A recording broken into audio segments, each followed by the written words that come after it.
So Andrew Yang has had a little bit of a rough go of it lately. Now, his candidacy surged out of the gate, to be honest with you. And, he's an entrepreneur. Old school establishment types would have told you there's no way this guy's going to get any traction. But, they were simply flat out wrong. He went on Joe Rogan's podcast and he spoke about UBI, or as he calls it, the freedom dividend. And a lot of people liked what he had to say. And he's definitely a thoughtful guy. He's way more libertarian leaning than I am. But nonetheless, there is a constituency for that, a market for that. And he tapped into it, that's for sure. Now, he had a rough debate night. He says, hey, my mic was turned off. And Marianne Williamson has come out and said, hey, at different times in the debate, my mic was turned off too. So I don't know.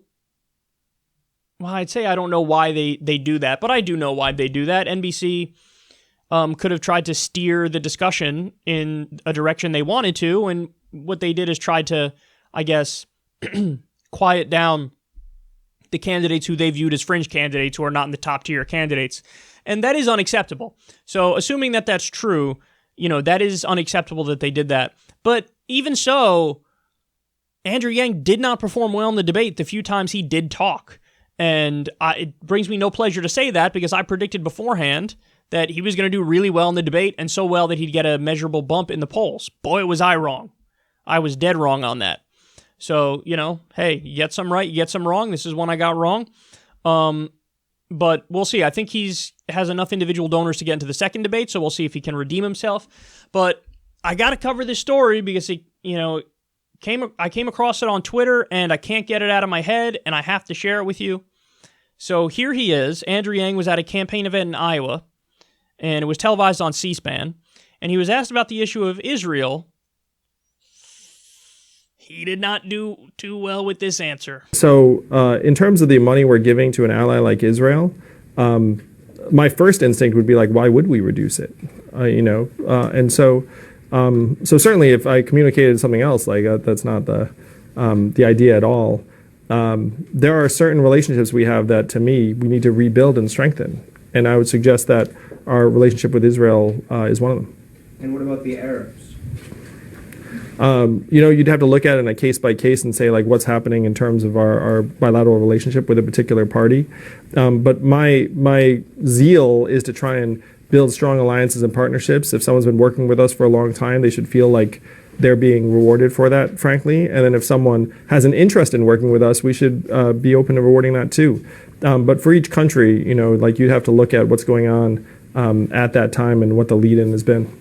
So when it comes to land in Israel that's being taken, even though it was granted to certain Palestinian families by the UN, how do you feel about constricting Israel almost to prevent that from happening, and constricting political influence by American leaders in Israel? I'm not sure I understand the question, but I'll answer it more generally. Which is, like, my stance on this is that it's going to be hard for the United States to constrict, an ally or really just about any of its partners in a decision that they feel is central to them. And I don't think that's our priority. It's not that we're somehow giving people aid so that we can then twist their arm about things that, that they find important.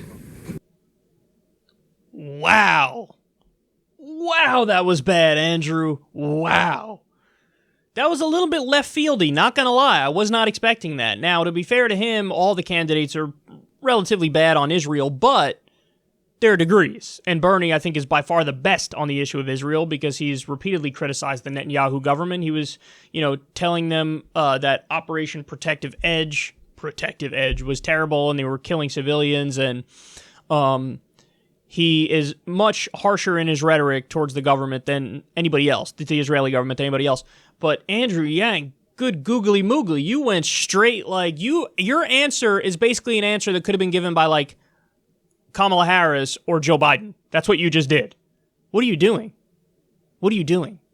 He says, we can't really constrict an ally and try to force them to do stuff, by using the aid that we give them and, holding it over their head. Why not?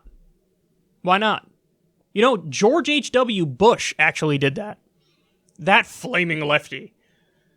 I mean, Of course we can. We absolutely can. We give them so many weapons and so much money. And what? We can't say, hey, by the way, there's strings attached to this, and here's one of the things you can't do. You can't keep violating international law. You can't keep doing land grabs. You can't keep building illegal settlements. You can't keep cutting the grass, as they call it, and massacring civilians in Gaza. Oh, you would like to keep our relationship strong? Well, then you have to actually follow international law, and you have to actually treat Palestinians with decency. How about that? No, not according to Andrew Yang. According to Andrew Yang, oh, come on, we can't do that. They're our ally. So what? Saudi Arabia's our ally too. Should we just sit idly by as they do a genocide in Yemen? Or should we help them as they do a genocide in Yemen? Because that's what we're doing. Would your reaction be the same? Because, hey, man, they're an ally. Relax. They're an ally. Come on, Andrew. What are you doing, man? And then he actually said at the beginning when he was asked about the, the subsidies we give them, well, why would we reduce it? Why would we reduce it? Well, I don't know. Let's start with they have universal health care in Israel. We don't have universal health care here. Our infrastructure gets a grade of D+, and we can maybe use that money here. We have 7 million people who lost their health insurance under Trump, a total of like 30 to 40 million Americans who don't have health insurance. We have a zillion things we can spend that money on here. And you're saying, why would we reduce our aid to Israel to billions of dollars? Why would we reduce it? Also, maybe to stop their illegal settlement building and land grabs. Maybe that. I mean, that is such a terrible answer. You want to talk about a blind spot on foreign policy. Again, listen, he's more libertarian than I am with his economic policy. Now, that's okay. I mean, that's who he is.